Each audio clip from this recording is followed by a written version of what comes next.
Ito nga pala po yung tirahan po namin. Papakita po namin sa inyo po. Yan po para po malaman nyo po kung nagsinungaling lang po ba ako. Ayan po yung barracks po namin na tinitirahan po. Ayan. Ayan po. Barracks lang po namin yan. Yung unit. Ayan. Ayan.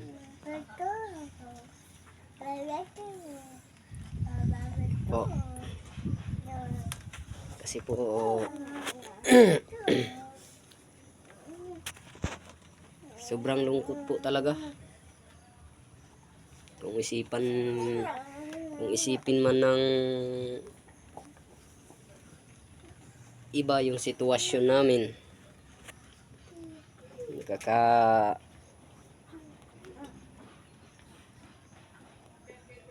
Sira din kung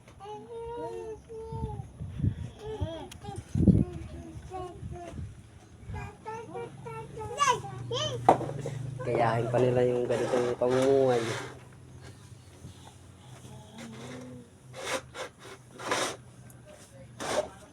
Yun na lang po sana yung sabi ko sa inyo.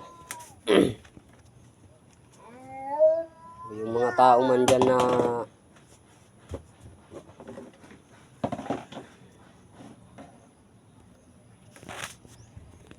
mahalaga pa rin sila tumulong sa kapwa nila at mahirap o kahit sino man.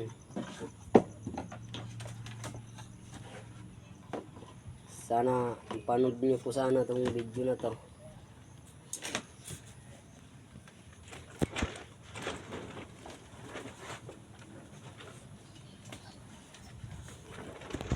Wala po talaga. Ayan po yung ano namin. Ayan po yung bawat ano namin. Yan. Yan. Yan po. Wala po talaga eh.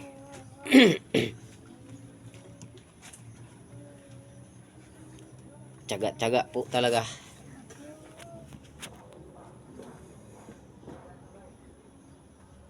Sa mura ng arawan ng trabaho ngayon sa construction, di na makakita ng ano dahil kulang na sa pambudget namin sa pagkain sa anak ko, gatas. Sana matulungan niyo po kami.